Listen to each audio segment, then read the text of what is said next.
Assalamualaikum warahmatullahi wabarakatuh. Baiklah, saya Silvina Rahmayuni, NPM 19 100 134 11162 akan membacakan dongeng Malin Kundang untuk memenuhi tugas bahasa Indonesia yang dibimbing oleh Ibu Hidayati Azkia. Pada zaman dahulu, di sebuah perkampungan di dekat pantai air manis, hiduplah seorang janda bernama Mandeh Rubayah bersama dengan anaknya Malin Kundang. Mandeh Rubayah sangat memanjakan dan menyayangi Malin Kundang, sehingga Malin Kundang tumbuh menjadi seorang remaja yang patuh dan penurut. Pada saat beranjak dewasa, Malin Kundang mengalami sakit keras, sehingga nyawanya hampir tidak dapat diselamatkan. Namun berkat usaha keras dari ibunya Mandeh Rubayah, akhirnya nyawa Malin terselamatkan. Saat Malin sudah dewasa, ia meminta izin kepada ibunya untuk merantau ke kota. Karena pada saat itu sedang ada kapal besar yang merapat di pantai air manis. "Jangan, Malin. Ibu takut terjadi sesuatu padamu di rantau sana. Menetaplah di sini bersama ibu," ucap ibu Malin sedih karena mendengar keinginan Malin yang akan pergi merantau ke kota. "Ibu, tenanglah. Tidak akan terjadi apa-apa denganku," ujar Malin sambil menggenggam tangan ibunya. "Ini kesempatan, Bu, karena belum tentu setahun sekali ada kapal besar yang merapat di pantai ini. Aku ingin mengubah nasib kita, Bu. Tolong izinkanlah," ucap Malin memohon. "Baiklah, ibu izinkan.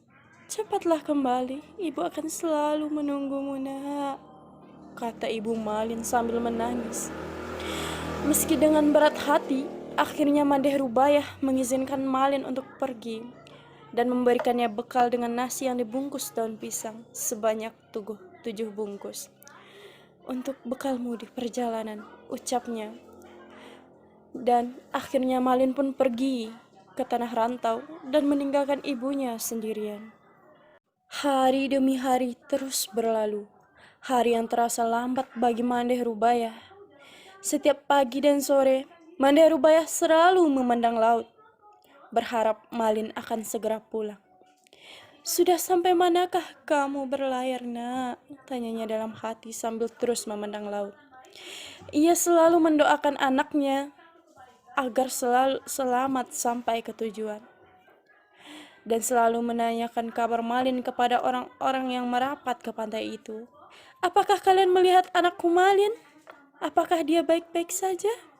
Kapan ia pulang?" tanyanya. Namun setiap ia bertanya pada awak kapal atau nahkoda, tidak pernah mendapatkan jawaban. Malin pun tidak pernah menitipkan pesan untuk ibunya.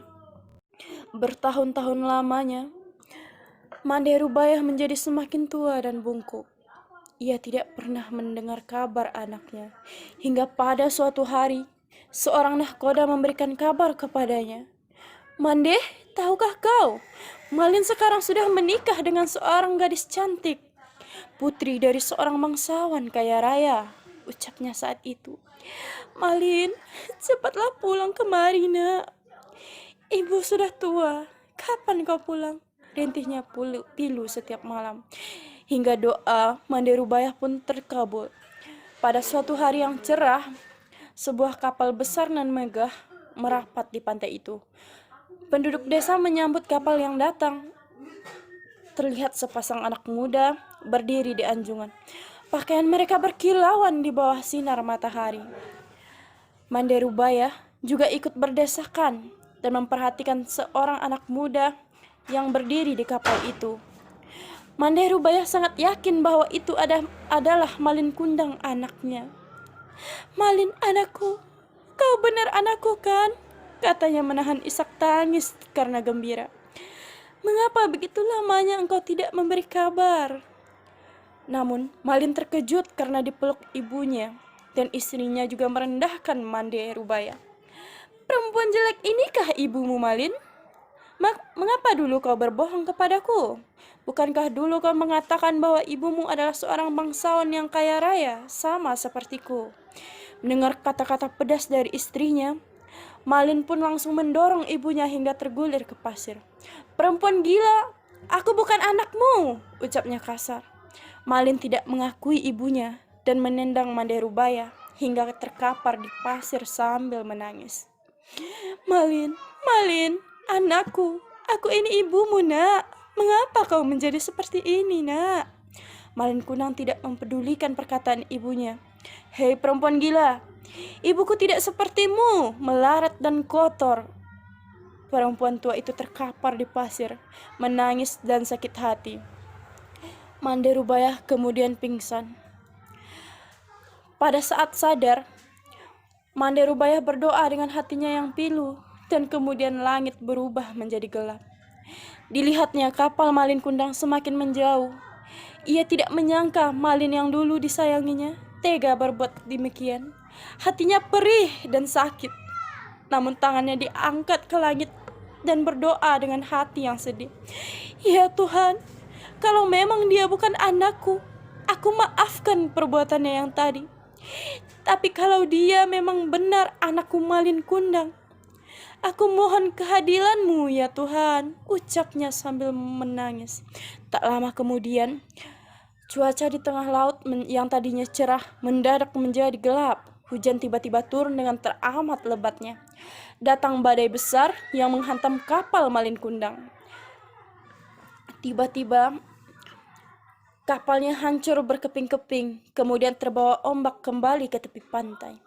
Keesokan harinya, di pinggir pantai terlihat kepingan kapal Malin Kundang yang sudah berubah menjadi batu. Begitupun dengan sebongkah batu yang menyerupai manusia, yaitu Malin Kundang yang sudah dikutuk oleh ibunya menjadi batu. Dan ikan teri, ikan tenggiri, ikan belanak yang mengelilinginya, yang diyakini sebagai kepingan tubuh istri Malin Kundang yang mencari-cari Malin Kundang. Pesan moralnya, kita tidak boleh durhaka kepada kedua orang tua kita. Hargailah orang tua kita dengan sebaik-baiknya. Sekian, terima kasih.